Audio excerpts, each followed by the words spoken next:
everyone. This week on Eat Righteous and Mokosia, we are going to discuss something very interesting. Enough of hearing from the nutritionists, the psychologists, and the rest. Today, we actually want to touch on cooking for health. So today, I'm here with a very young and promising chef. I will let him introduce himself. He's doing amazing in Ghana. Kindly introduce yourself to our viewers. All right, thank you so much. My name is Chef Abiro. I'm currently the head chef of the Ghana Food Movement and a member of the Ghana Chefs Association. Awesome. I would want us to touch on what culinary medicine is and its benefits. All right, so I think talking about culinary medicine or considering food as medicine, it's more of like a therapeutic way of considering food and cooking with regards to preventing or managing illness or certain chronic diseases. One thing we all know is that food ingredients basically contain types of nutrients. Yes. And these nutrients could either be micro or macro. Macro meaning like bigger sizes and then smaller sizes. So for the macro, we are looking at like the proteins, the carbohydrates, the fats and oil, the raw veggies and all those things. And then for the micro ones, we're talking about like the calcium, potassium, the iron and all those things. So vitamins and minerals. Yes, all these are things that we can find in food. And so looking at cuisine or food or culinary medicine, we're talking about how we can use food to cure certain ailments or certain diseases. So it's like leaning more towards naturopathy. More of that, but then here we are considering the ingredients, we're considering the cooking methods, we're considering a couple of combinations that could help solve that particular ailment or that particular problem that you want to encounter. I mean, like, for example, if, let's say you go to the hospital and they say you are anemic, it means that you are low in certain vitamins like iron and the rest. So then we are now looking at what type of dishes, what type of ingredients can we put together that once you consume for a particular period of time can help solve that problem. Awesome. I like how you touch on the cooking methods because a lot of people are not cooking things the right way, so they are not even getting the nutrients that they ought to get. So I would want us to touch on the cooking techniques to ensure we are getting the nutrients as like a way of healing ourselves. So as a chef, people sometimes ask what's like a difference between like a chef and a cook. I'll just maybe like use this opportunity to just give a little bit of clarity. And so a cook is basically any person and everyone that can make food. So if you watch a recipe video online, then you're able to make 2 or 3 dishes, that doesn't make you a chef, that makes you a cook. If you are taught by your mother, you're taught by your grandmother, you're taught by anyone to cook, you are a cook. But then if you, go through a formal culinary institution or go through culinary education for like a maximum of 3 to 4 years, then you are qualified to be called a chef. Or you are understudying or learning from a professional chef for this same number of duration. Because we believe that if you don't go to a culinary school, but then we learn from a professional chef for 3 years to 4 years, that means that you have the potential of being able to absorb what he learned also. Yes, and would that come with certificates? No, that might not come with certificates, but then that also grants you the opportunity to be called a chef. And the other misconception is that people think that cooks are females and chefs are males. No, that's not so. So like I said, whether male or female, once you go through these categories, either you've gone through a culinary school for this number of years or months or whatsoever, and have also understudied from a professional chef.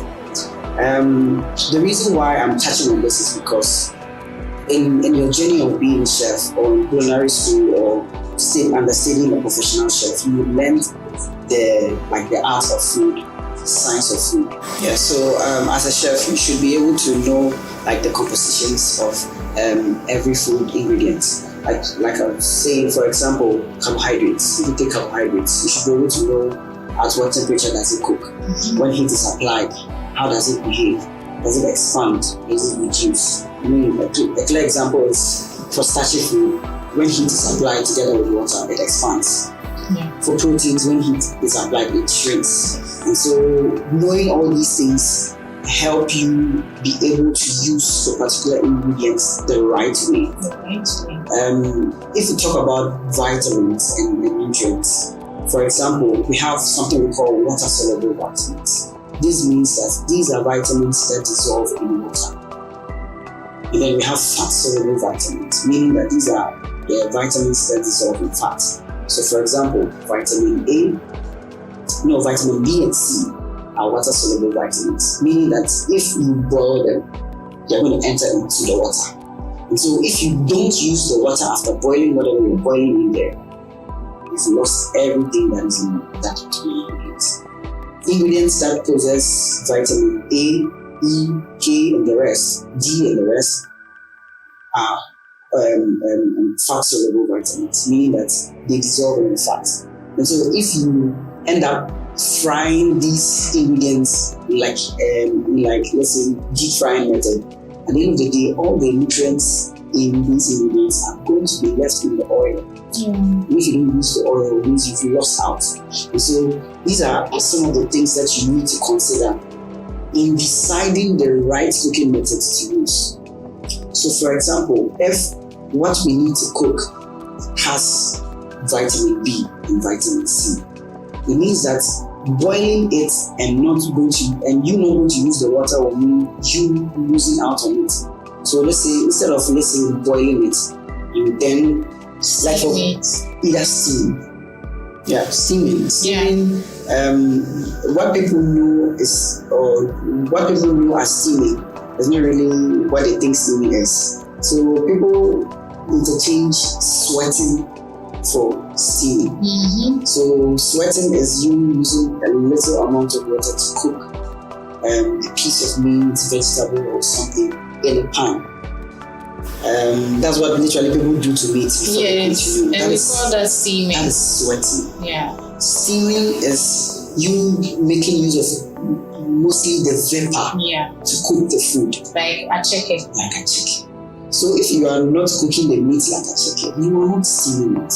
Viewers, you are not steaming, you are sweating a sweat. Okay. Yes. And like another typical example is, for example, if you consider something like contomere. Contomere is a vegetable. This vegetable contains a lot of water-soluble vitamins, vitamin C, B1, B2 to B12. If you cook contomere in water and you do not use the water, the likelihood of you losing majority of the water-soluble vitamins in the contomere is very high. Even aside the water, the duration of the cooking also counts. Plays a role. Yes. I mean, for that, it's quite technical because at the end of the day, once contomere is not cooked to a certain level, for certain people, they have allergies and have reactions. And so it's about having this understanding and knowing what next you should do about it. Because if, let's say, you're going to make contomere stew or contomere sauce, and you know you need to overcook your contomere in order for you to be able to consume it safely, it means that you should have a contingency plan for the water that you use to cook the contomere. Otherwise, you've lost everything in there. Yeah. And so, when we talk about culinary medicine and the cooking methods that are good for cooking ingredients to conserve nutrients, you need to factor all these things. Look at the type of ingredient we're talking about. Look at the nutrients that are in there. Now look at the effects or the changes that occur when these ingredients are subjected to heat. Yes. So cooking methods like steaming, roasting, grilling, braising, stewing. These are cooking methods that make use of either the liquids or juices that come out of the ingredients they're cooking, like they form part of the food, or they at least they reduce the risk of you losing a lot. Like roasting and grilling, even these two are different things. But then sometimes because of language barrier, because of language translation, we sometimes interchange them. Like for example, people don't know that roasting is actually done in an oven. We roast it in an oven, but we grill on live heat. So let's say for example, corn that we buy outside. They say roasted corn. Yes, it's actually grilled corn. Grilled corn, yes. Mm-hmm. Yes. It's actually grilled corn. Yes. If it's roasted corn, then it has to be in an oven. Even with the grilling, we know grilling is one of the healthy cooking because it uses less oil. But then now people are grilling and they have a whole oil with spices in it, and then they are just using. So it's like the technique is not only about the technique. Yeah. If you are not using the right things for the technique, it brings it. Yes. Yeah, you know, it's also about like the consciousness. See, it's about the consciousness and understanding why you are doing the thing. You see, people need to be reminded that if somebody is choosing grilling over frying, then the person is running away from something, which is a lot of fat. You end up seeing a lot of fat in grilled because at the chicken or tilapia. Yeah, because at the end of the day, what the person is doing is not choosing grilling because he or she wants to avoid that. But yes. The person is choosing grilling just as a method of cooking. Yes. And so it's more about the consciousness yes. than it is of the cooking method. Yes. Yeah. I would want us to touch on ingredient selection for us to get the nutritional value for cooking. Yeah. So when it comes to ingredient selection, apart from the fact that you are looking for ingredients that are in good quality, good shape, like they are free from bacteria and everything, it's in the safe food, we are looking at that's where like the topic of balanced diet come in. We are looking at you putting things together in the right proportion. Yes. I mean, with regards to Africa, West Africa, and even Ghana per se, most of our eating habits or choices are done by tribal or traditional ways of living. You know, we are people that consume a lot of carbohydrates and less of protein. Simply because of the kind of works that we do and occupational traits and everything.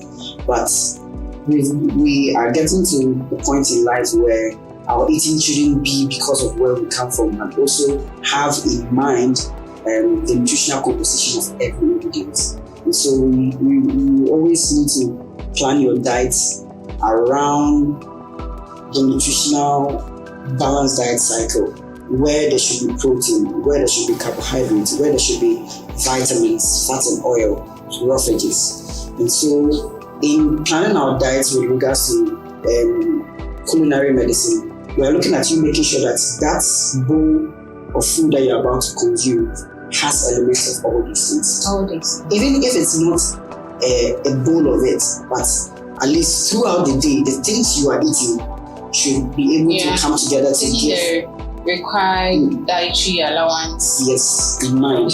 Yeah. So maybe for example, for breakfast, definitely you want to start with wachi. Not wrong.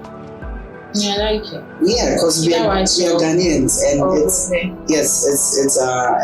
it's something we all enjoy. Yeah. I mean, after eating the wachi and the lele and the kosia and whatever, along the day, you need to make in room for some fruits. You need to make in room for some vegetables. See, you need to make in room for some raw veggies. You know, we have like local snacks. You could always buy coconut. See, things like this because per how we are brought up, we are, some of us are not privileged. A lot of people are not privileged to like a well set table with everything in there. But when you are thoughtful about it, when you have it in mind, along the day you punctuate your day with all these things. And so you make sure you eat a little bit of this, a little bit of that, a little bit of this, a little bit of that, so that at the end of the day you have met up with all the dietary requirements.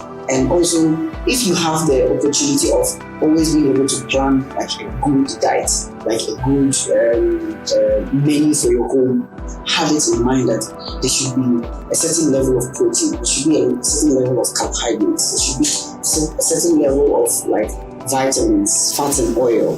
Taking into consideration oils, the types of oils that we use, you should consider adding coconut oils to your food preparation, adding olive oil, peanut butter oil, shea butter.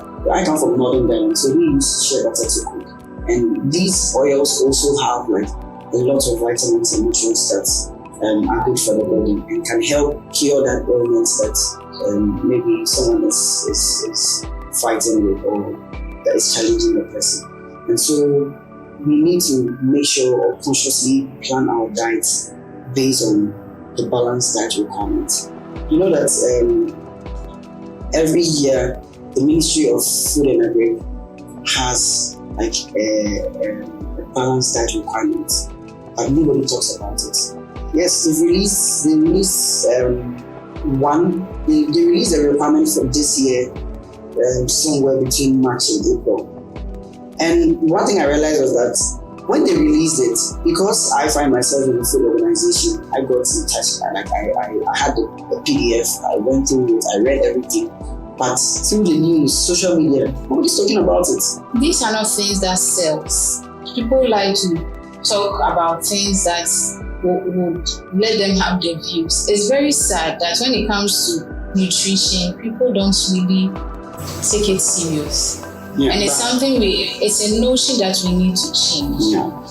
And we are hoping that with this podcast, people will see the benefits of nutrition, because nutrition is the core of everything we do. Yes. I mean, if you don't have life, how then are you able to go about everything that you do? And I'm just looking forward to we making a conscious decision to live healthy. Yes. And I mean, we can't talk about health without talking about food. And now the question is, when we drop down to food, let's be very intentional about what we eat. Yes, let's be very intentional. I mean, there are a couple of jobs that put you on the go. There are jobs that never afford you the time to have like proper lunch, proper breakfast, proper dinner or supper or something. But in your day-to-day rounds, you should always have it in mind that whatever I'm eating, what does it have? What can you give me? Yes. Okay, and what have I been eating much that I've not been eating a lot in or a lot of? I mean, coming from Northern Ghana, it's so easy for me to go by the whole week without thinking about eating fruits, because it's not something that really grows from where I come from. But then it's something that I need to consciously make or consciously do, because it is something that is needed by my body to make me healthy. And so we need to be very intentional about it. I like how you said in selecting food nutrients, or let's say food in general, we shouldn't box it around where we are coming from, because I think we just have to stick to what is good for the body. There are some people who don't even know how to eat teasers. If you ask them, say, I'm not from the north. Meanwhile, it's a very nutritious meal. I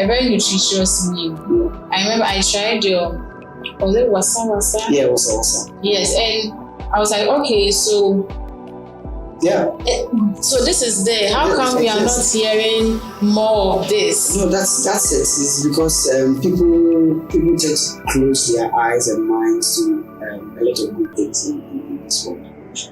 I mean, with my work and deciding to promote and project Northern Ghanaian food hasn't been easy, because there's always a little bit of resistance people like to stay in their comfort zone and just eat what they do. Yes. But, I mean, we have to move from that point to a point where you are eating for health. Yes. That's what happens in Northern Ghana. For Northern Ghana, we don't eat for enjoyment. So typically, when you look at our dishes, they're not really very eye-catching. They don't really have like the bold, bright colors. At the end of the day, when you listen to my grandmother, grandparents, they talk about, eat this because this will give you strength. Not because it tastes nice. Exactly. It's fuel for the body. Exactly. Yeah. It's something that's going to keep you alive, keep you going. So I clearly remember an example of a lady that was suffering from cancer. And when she went to the hospital, the doctor recommended her to eat millet-influenced diets. And so house apropos, and then the millet teasers. And so the lady was on it for 90 days. She came back and she couldn't find traces of the cancer-causing thing in her body. Just 90 days. It was in the early stages? Yes, very early stages. And after 90 days, she could not find anything. Yeah, we are stuck to things that we know. I tried sorghum banku, and I can't just let go. After trying the sorghum banku, we are making banku with the corn.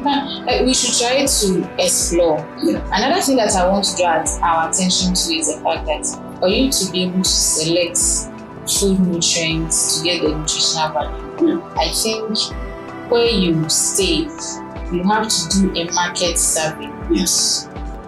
Do a market survey to know when the market days are, because that's the time you are likely to get fresh and cheap produce. Thank you, viewers, for staying with us till the end of this episode. It's really getting interesting, but due to time, we have to cut things short.